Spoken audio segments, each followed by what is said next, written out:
ఏమండోవి అందరికీ హాయ్ అండి. ఈరోజు మన ఛానల్ కోసం నేను రాసిన మరొక కథ నిన్ను కోరి. ఈ కథలోని ముందర భాగాలు చూడని వాళ్ళ కోసం కామెంట్స్లో లింక్స్ ఇచ్చానబ్బా. కొంచెం సబ్స్క్రైబ్ చేసుకొని చూస్తూ కథ నచ్చినట్లయితే ఓ బుల్లి లైక్ చేసి కథ ఎలా ఉందో ఓ సిట్టి కామెంట్ చేయండి. మరి మనం కథలోకి వెళ్ళిపోదామా అబ్బా. చివరి క్షణాలలో భూపతి విమల్ తప్పించుకుంటారు రాజ్ చేతుల నుండి. కావేరికి జయ పూర్ణారెడ్డి గురించి నిజం తెలుస్తుంది. రాజ్ వెంకట్ ఇంటికి వచ్చిన సమయంలోనే కుందన్ మిత్ర ఇద్దరూ పెళ్లి చేసుకుని అదే సమయానికి ఇంటికి వస్తారు. వారిని చూసిన వీరు బాగా షాక్ అయ్యి కారు దిగిన వెంకట్, అరే ఏంట్రా ఇది, ఏమైంది, మీరు పెళ్లి చేసుకున్నారా, అది కూడా ఎప్పుడు, ఎందుకు, అయినా ఎందుకు మాకు ఎవరికీ చెప్పకుండా మీరు ఇలా చేశారు, అసలు ఏం జరిగిందిరా అంటుంటే రాజ్ మిత్ర దగ్గరకు వెళ్ళి కొంచెం బాధగా, మిత్ర, నేను నీకు సొంత అన్నయ్యను కాదనే కదా ఇలా నన్ను కాదనుకుని నీ పెళ్ళిని నువ్వే చేసుకున్నావు అంటుంటే మిత్ర రాజ్ ముఖంలో అంత బాధ తన విషయంలో ఎప్పుడూ చూడక అప్పటిదాకా ఉగ్గపట్టుకొని ఉన్న బాధను ఆపుకోలేక, మిత్ర అసలు వారి మధ్య అలాగే భావనకు తనకు మధ్య జరిగిందంతా మొత్తం చెబుతూ, అన్నా నాకు కుందన్ కావాలి, అందుకనే ఇలా చేశా అన్నా, సారీ నన్ను క్షమించన్నా అంటే రాజ్కు వెంకట్కి మొదట మిత్ర చెప్పింది అస్సలు అర్థం కాక అసలు ఆ రోజు మొత్తంలో వారికి షాకుల మీద షాకులే తగులుతూ ఉన్నాయి. మొదట అమ్ము విషయంలో, తర్వాత చిత్ర, ఇంకా ఇప్పుడు మిత్ర, తరువాత భావన విషయంలో. మిత్ర చెప్పవలసింది అంతా అక్కడ రాజ్ వెంకట్తో చెప్పగా అదంతా విన్న రాజ్కు కొంచెం అనుమానంగా అనిపించి కుందన్ని వారి దగ్గర నుంచి 4 అడుగులు దూరంగా తీసుకుని పోయి అతని కళ్ళల్లోకి చూస్తూ, అరేయ్, నా చెల్లి చెప్పింది నాకు అర్థమైంది, కానీ నువ్వు చేసిందే నాకు ఇంకా అర్థం కావడం లేదు. ఎప్పుడూ నీ పెళ్ళి గురించి భార్య గురించి కలలు కంటూ ఉంటావు కదా, అలాంటి నువ్వు ఇలా ఎలా చేసావురా అంటూనే, చూడుకుందా, నాకు నువ్వు మామయ్య కొడుకువే కావచ్చు, కానీ నిన్ను నేను పెంచా, నువ్వు నాకు ఒక ఫ్రెండ్ లాగా, కాబట్టి ఎవరి ఆలోచనలు ఏంటి అనేది నాకు కొంచెమన్నా తెలుస్తూ ఉంటాయి కదా, సో నాకు నిజం చెప్పు అంటూ రాజ్ అనగా అతని మాటలు విన్న కుందన్ రాజ్కు అతని అనుమానమంతా చెప్పేసి, బావా, నాన్న మీ అందరి ముందు ఒకలా ఉంటాడు, నాతో మరోలా ఉంటాడు, కానీ నాన్నకు నా విషయంలో ఏది అంత సింపుల్గా ఉండడం నచ్చదు, చివరకు నా బట్టలు అయినా నచ్చకపోయినా సరే అస్సలు ఊరుకోడు, అలాంటి అతను మిత్రను నాకు దూరం చేయడానికి ఇంకెన్ని పనులు చేస్తాడో అనిపించింది. నా విషయంలో నాన్న ఒక నిర్ణయం తీసుకునే లోపే నేనే నా పెళ్లి నిర్ణయాన్ని తీసుకుని మిత్రను పెళ్లి చేసుకున్నా అంటూ చెప్పగా రాజ్కు కుందన్ బాధ అతని మనసు అర్థమై, సరే పద అంటూ చెప్పి ప్రస్తుతానికి లోపలికి రాజ్ వెంకట్ మాత్రమే వెళ్ళి చూడగా విజయ కావేరి చేతికి కట్టును పూర్తిగా తీస్తుంది. ఆమెకు నయం అయిపోవడాన్ని చూసి అతనికి కొంచెం ప్రశాంతంగా అనిపించింది. కావేరిని అలా ఫ్రీగా ఉండడం చూసిన గౌతమి చాలా హ్యాపీగా ఫీల్ అవుతూ ఉంటే అందరూ అక్కడే ఉండడంతో రాజ్, మిత్ర, నేను చెప్పినప్పుడే లోపలికి రండి అంటూ మెసేజ్ చేసి ముందుగా చిత్రను పిలిచి తన అమ్మ భాగ్యాన్ని కూడా అక్కడకు పిలవగా, అందరూ ఇక్కడే ఉన్నారు కాబట్టి మీకు ఒక వార్తను చెబుతున్నా అంటుంటే అప్పటిదాకా చిత్రను ఇంట్లో చూడని జయ పూర్ణారెడ్డి ఫుల్గా షాక్. అసలు ఏమైంది, ఇక్కడ ఎందుకు చిత్ర ఉంది అనుకుంటూ అసలు ఎలా తప్పించుకుందో వారి నుంచి అనే ఆలోచనలతో వారిద్దరూ బుర్రలు బద్దలు కొట్టుకుంటుండగానే రాజ్, భాగ్యం పిన్ని, చిత్రకు పెళ్లి సంబంధాన్ని తెచ్చా, అబ్బాయి చాలా మంచోడు, పైగా చిత్ర అతన్ని ప్రేమిస్తుంది అంటూ రాజ్ అనగా ముందు భాగ్యం కూతుర్ని చూస్తూ కొంచెం ఇబ్బంది పడ్డా కూతురి ముఖంలో సంతోషాన్ని చూస్తూ ఆమె కొంచెం ప్రశాంతంగా ఊపిరి తీసుకుని, చిత్ర, ఆ అబ్బాయి ఎవరు అంటూ అడగ్గా రాజ్ వినీత్ భుజం మీద చెయ్యి వేసి, పిన్ని అతనెవరో కాదు వినీతే. చిత్ర వీడిని 4 ఏళ్లుగా ప్రేమిస్తుంటే వీడేమో మనమేమన్నా అనుకుంటామేమోనన్న భయంతో ఇప్పటిదాకా చెప్పకుండా 4 రోజుల క్రితం నాతో ఈ విషయాన్ని చెప్పాడు. అందుకే నేను ముందు మీతో మాట్లాడి విషయం చెబుదాం అనుకున్నా అంటే రాజ్ చెప్పిన ప్రతి మాటను విన్న భాగ్యం చాలా హ్యాపీగా ఫీల్ అవుతూ వినీత్నే చూస్తుంటే జయ పూర్ణారెడ్డికి మరింతగా కోపం పెరిగిపోతూ ఉంది. ఆస్తి కోసం వారు అన్ని తిప్పలు పడుతూ ఉంటే అదనంగా వారికి తలకాయ నొప్పిలా ఇలా కొత్తవారు కూడా తయారవుతున్నారు ఆస్తిలో భాగంగా అనుకుంటూ భాగ్య ఎలాంటి సమాధానం చెబుతుందో అంటూ భాగ్య సమాధానం కోసం చూడగా భాగ్య వినీత్ చాలా మంచోడు. నేను చిన్నప్పటి నుంచి చూస్తూనే ఉన్నాను కదా తనని. చిత్రను బాగా చూసుకుంటాడు అనే నమ్మకం నా దగ్గర ఉంది. అలాగే నాకు నా కూతురు సంతోషమే ముఖ్యం అంటూ చెప్పగా దాంతో చిత్ర భాగ్యం బుగ్గ మీద ఒక కిస్ ఇచ్చి థ్యాంక్ యూ సో మచ్ అమ్మ అంటూ చెప్పి వినీత్నే ప్రేమగా సిగ్గుపడుతూ చూస్తుంటే అక్కడ అందరూ కూడా వినీత్ని చిత్రను కంగ్రాట్స్ చేస్తూ ఉంటే అప్పుడే వెంకట్ దగ్గరికి వచ్చిన అమ్ము వెంకట్ డాడీ అమ్ముని ఎత్తుకో అంటూ వెంకట్ అమ్ముని ఎత్తుకోగానే వెంకట్ డాడీ అంటే ఇప్పుడు నీకు విజయమ్మకు పెళ్ళి జరిగినట్టు మళ్ళీ ఇక్కడ పెళ్ళి జరుగుతుందా అంటూ అమాయకంగా అడగగా ఆమె మాటలను విన్న రాజ్ ఈ పెళ్ళిని నేను అలా చేయను అమ్ము అంటూ జయను పూర్ణారెడ్డిని క్షుణ్ణంగా చూస్తూ అమ్ము వీళ్ళ పెళ్ళి చాలా గ్రాండ్గా జరుగుతుంది. సుమారు పెళ్ళికి 100 నుంచి 150 కోట్లు నేను నా చెల్లి పెళ్ళి కోసం ఖర్చు చేస్తా అంటుంటే జయ కోపంగా "హా, ఇలా అమ్మా నాన్న లేని వారి కోసం అనగానే వాళ్ళ కోసమే ఈ సంపాదన అంతా ఆ ఐశ్వర్యం ఆస్తి మొత్తం రాసిపెట్టినట్లుంది. దీంతో ముచ్చటగా ఈ 3 పెళ్ళిళ్ళలో 4 నంగనాచులు ఇంట్లోకి వచ్చేశాయి అంటూ దీర్ఘాలు తీస్తూ పూర్ణారెడ్డి వైపు చూస్తూ ఏమయ్యా పూర్ణారెడ్డి చూసావు కదా ఈ ఇంటి రాతలు. మరి నీ కొడుకు ఏ బిచ్చగత్తెను ఎత్తుకొని తీసుకొని వస్తాడో ఏమో అంటుంటే అక్కడ జరిగేదంతా చూస్తూ వింటూ రాజ్ మిత్రకు మెసేజ్ చేసి లోపలికి రమ్మని చెప్పాడు. జయ అన్న మాటలకు కోపంగా జయనే చూస్తూ గౌతమి అక్క మీరసలు సంతోషంగా ఉంటే ఓర్వలేరా? వినీత్కి ఏమైంది ఇప్పుడు? ఎందుకు అలా పిల్లల మనసులను మీ మాటలతో గాయపరుస్తారు? మీరసలు మనిషేనా అంటూ తన మాటలను పట్టించుకోవద్దు అంటూ అక్కడున్న వారందరి వైపు చెప్పి రాజ్తో ఏదో మాట్లాడాలని చూడగా రాజ్ కావేరి వైపు చూస్తూ కావేరి నా చెల్లి పెళ్లి చేసుకుని వచ్చింది, నువ్వు వెళ్ళి హారతి తీసుకునిరా అంటూ గుమ్మం వైపు చూపించగా అక్కడ ఉన్నది చూసి ఇంట్లోని వారందరూ కొయ్యల్లా ఒక నిమిషం అలాగే బిగుసుకొని పోతే రాజ్ కావేరిని చిన్నగా తట్టి పిలవగా కావేరి కొంచెం తేరుకొని రాజ్ని చూస్తూ అతనితో ఏదో చెప్పాలని ప్రయత్నించబోగా రాజ్ తన కళ్ళను ఆర్పి ముందు హారతి తీసుకునిరా అంటూ చెప్పడంతో కావేరి కిచెన్కి వెళ్ళిపోయింది.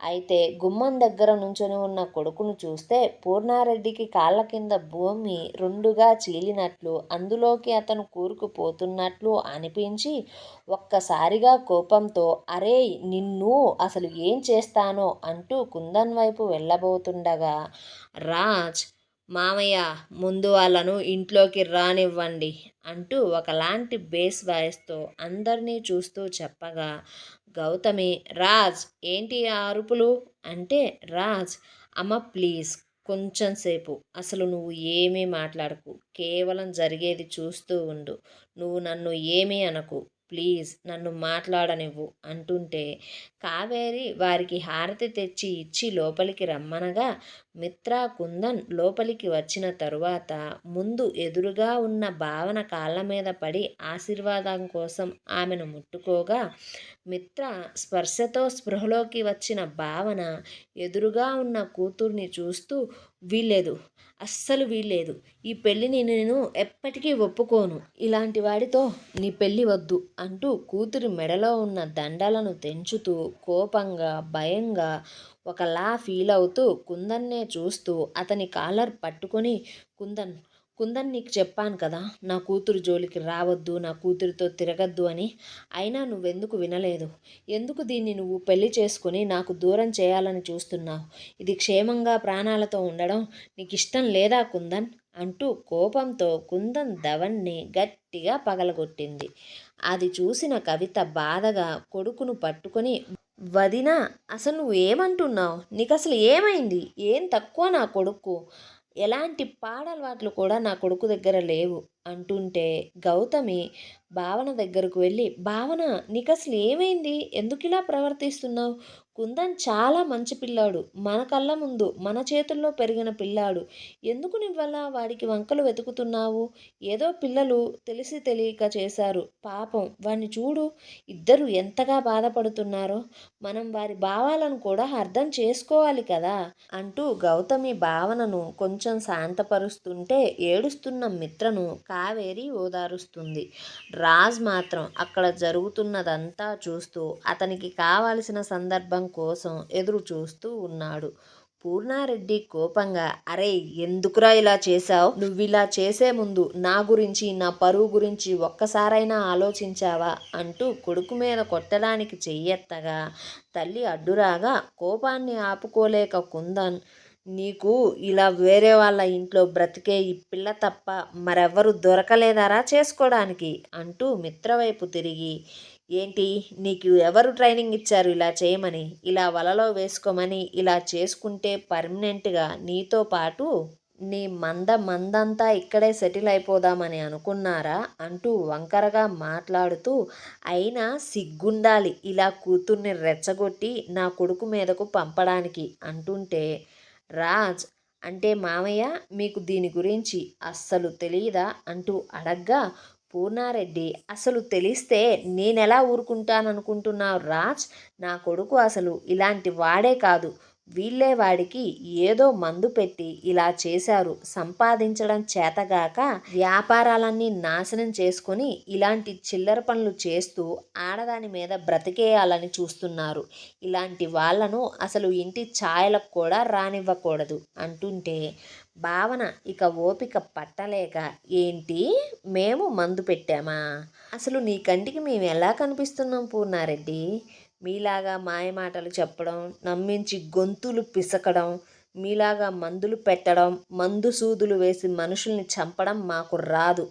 అయినా ఎవడో కోరుకుంటాడయ్యా నీలాంటి నరరూప హంతకుడికి కోడలిగా కూతుర్ని ఇవ్వడానికి అనగా, పూర్ణారెడ్డికి జయకు ముఖాలలో భయం, బెరుకు, కోపం, కంగారు కనిపిస్తూ ఉంటే, భావన మాటలను వింటున్న మిగిలిన వారి ముఖాలలో షాక్, అమాయకత్వం, విషయం అర్థం కాక ఒకరినొకరు దీనంగా చూసుకుంటూ అసలు ఏం చెప్తుందా అంటూ క్షుణ్ణంగా భావననే చూస్తూ ఉంటే, కవిత మాత్రం కోపంగా, భావన, అసలు ఏంటి నువ్వు నోటికొచ్చినట్లు మాట్లాడుతున్నావు?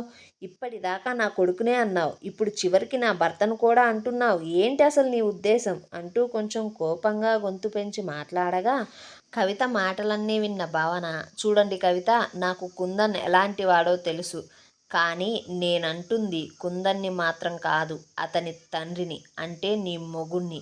నీ కొడుకు భక్త ప్రహ్లాదుడు అయితే, నీ మొగుడు మాత్రం హిరణ్యకశపుడు, ఒక రాక్షసుడు, ఆస్తి కోసం అయిన వారిని చంపే దుర్మార్గుడు. అలాంటి వాడికి కావాలని తెలిసి తెలిసి కోరుకొని ఎవరు కూడా తన కూతుర్ని కోడలిగా అవ్వాలని కలలో కూడా అనుకోరు అంటే, రాజ్ కోపంగా, పిన్ని, అంటే నువ్వు చెప్పేది ఏంటి అంటుంటే, జయ భయంగా, పరిస్థితిని ఏమార్చాలని, రాజ్, పిచ్చి పట్టినట్లుంది మీ పిన్నికి కూతురు పెళ్లి చూసి. అయినా ఎలాగో పెళ్ళైతే అయింది కదా, ఇప్పుడు ఇంకా ఏం చేయాలో దాని గురించి ఆలోచించండి. చెయ్యవలసిన పనులన్నీ చెయ్యండి. ఇక్కడితో ఈ విషయాన్ని ఇక వదిలేయండి. ఇక మనం వీరి పెళ్లి గురించి వదిలేసి జరగవలసిన పెళ్లి గురించి ఆలోచిద్దాం అంటూ తడబడుతూ ఏదో ఒకటి మాట్లాడుతూ పూర్ణారెడ్డి వైపు కోపంగా చూడగా, అతను కూడా అలాగే భయపడుతూ, ఏం తెలుసో, ఎంతవరకు తెలుసో తెలియకుండా మాట జారకూడదు అనుకుంటూ, రాజ్ నిజంగానే భావనకు కొంచెం మతి చెల్లించి ఏవేవో మాట్లాడుతుంది. ఇక పదండి అంటుంటే, భావన కోపం రూపంగా ఎవరికిరా పిచ్చి, మీకు పిచ్చి, ఇదిగో దీనికి పిచ్చి, మీ ఇద్దరికి కలిసి డబ్బు పిచ్చి, ఆస్తి పిచ్చి. అందుకనే కదా 20 ఏళ్ల క్రితం కార్ యాక్సిడెంట్ చేసి రాజ్ను చంపాలని చూస్తే గౌతమి యొక్క భర్త అయిన రాజ్ తండ్రి రాజ్ని కాపాడుకొని తన ప్రాణాలను మీ ఆశకు బలి చేసుకున్నాడు. అలాగే 2 సంవత్సరాల క్రితం కట్నం తేలేదని కోడల్ని కనీసం కొడుకును కూడా ఇవ్వలేదని క్రూరంగా చంపింది. ఈ విషయం తెలిసి మొగుడు కొట్టబోతే చివరకు కట్టుకున్నవాడని తెలిసినా సరే అతనిని కూడా ఇదిగో ఈ మహాతల్లి, ఈ మహామూర్ఖుడు కలిసి పిచ్చి పట్టిన కుక్కలలా ఆయన గొంతును పిసికి చంపేశారా. అలాంటి మీ ఇద్దరు మనుషులు ఎలా అవుతారా? మీరు మనుషుల రూపంలో ఉన్న నరరూప రాక్షసులు అంటూ కావేరిని పట్టుకొని తన దగ్గరకు ఒక రెక్కతో గుంజుకొని ఇదిగో ఇది ఉందే పిచ్చిది, ఈ పిచ్చిది ఇప్పుడే కదా కుట్లు ఉప్పదీసుకుంది, దీని గాయాలే దీన్ని కూడా మీరు చంపడానికి చూశారు అని చెప్పడానికి సాక్ష్యాలు. దీనికి ఆ రోజు ఇలా ఇదే దాని ప్రాణాల మీదకు తెచ్చుకోవడానికి కూడా కారణం మీరే. దాన్ని చంపడానికి పెళ్ళికి ముందు పెళ్ళి తరువాత కూడా మీరు ట్రై చేశారు. ఇలాంటి పిచ్చి పనులన్నీ మీరు చేస్తూ నాకు పిచ్చి అంటారా? కనీసం ఆ పిల్లను చూడండిరా, ఆ ముక్కు పచ్చలారని పసిపాప అని కూడా చూడకుండా అమ్ముని కూడా చంపాలని చూశారు కదరా మీరు. ఇక రాజ్ని చంపడానికి మీరు చేసిన ప్రయత్నాలైతే అన్నీ ఇన్ని కాదు. అసలైన పిచ్చి మీ ఇద్దరి దగ్గర పెట్టుకొని నన్ను నా కూతుర్ని ఎందుకు అంటున్నారా? తెలిసి తెలిసి ఇన్ని పాపాలు చేసిన నీకు కోడలిగా నేనెందుకు నా కూతుర్ని రావాలని కోరుకుంటా అంటూ భావన చివరికి తన మనసులో ఉన్నదంతా అలా కక్కేసి, నీకు డబ్బు పిచ్చి ఉంటే ఇదిగో ఇక్కడ కనిపిస్తున్నాడే నీ కొడుకు ఈ కుందన్ గాడికి నా కూతురంటే పిచ్చిరా. నీ గురించి తెలిసి మీరు అవనిని వెంకట్ నాన్నను చంపడం కల్లారా చూసిన నేను నీ కోడలిగా నా కూతుర్ని పంపలేక, నా కూతురులో ప్రేమను చంపలేక నేను ప్రతిరోజు చస్తూ బ్రతికానురా. చివరకు నా ఒక్కగానొక్క కూతుర్ని కంటికి కనిపించినంత దూరంగా చదువుల కోసం విదేశాలకు పంపితే నీ కొడుకు ఇది ఇండియా రాకపోతే చస్తానంటూ ఇంట్లో నుండి వెళ్ళిపోతానంటూ బెదిరించి నా కూతుర్ని మళ్ళా తిరిగి ఇండియాకు రప్పించాడు. ఇదిగో ఈ పిచ్చిదేమో నీ కొడుకు లేంది నేను ఉండలేను అంటూ కుందన్ని నేను వద్దు అనడానికి కారణం చెప్పు అంటూ నన్నే కాల్చుకొని తినింది. చివరకు తన ప్రేమకు నన్నే శత్రువుగా చేసింది. ఇదిగో చివరకు నేను భయపడ్డ పనినే చేసుకొని వచ్చి నా ముందు నుంచుంది. దీన్ని ఇండియా తెప్పించింది నీ కొడుకే. ఏదో మాయ మాటలు చెప్పి నా కూతురి మెడలో తాళి కట్టింది నీ కొడుకే అంటుంటే భావన మాటలకు అక్కడ అందరూ కదలికలేని మట్టి బొమ్మలలాగా అలాగే ఉండిపోతే భావన అప్పటిదాకా మాట్లాడిన మాటలు అన్నీ విన్న విజయకు మనసుకు చాలా ఊరటగా అనిపించి ఏదో భారం దిగిపోయినంత ప్రశాంతంగా ఉంది. ఎందుకంటే ఏదో ఒక విధంగా నిజమైతే బయటపడినందుకు. దాంతో విజయ భావన ఆంటీ మీరు కొంచెం ఊరుకోండి అంటూ చిన్నగా ప్రేమగా చేతిని పట్టుకోగా భావన విజయ అంటూ బాధగా తన కూతురి జీవితం ఇప్పుడు ఏమైపోతుందో, విజయ మరో అవనిలాగా నా కూతురు అవుతుందా అంటే అప్పుడే అక్కడ ఒక పెద్ద శబ్దం చేస్తూ గాజు వస్తువు బలంగా నేలకు తాకింది. దాంతో అందరూ షాక్ నుండి తేరుకున్నారు. ఏమండోయ్ మరి ఇప్పుడు తరువాత భాగంలో ఏం జరగబోతుందో తెలుసుకోవాలంటే మన ఛానల్ని సబ్స్క్రైబ్ చేసుకోండి అబ్బా. ఈ వీడియోని ఒక చిన్న లైక్ చేయండి అబ్బా. అట్లానే పోతా పోతా కథ ఎలా ఉందో ఓ బుల్లి కామెంట్ రాసిపోండే.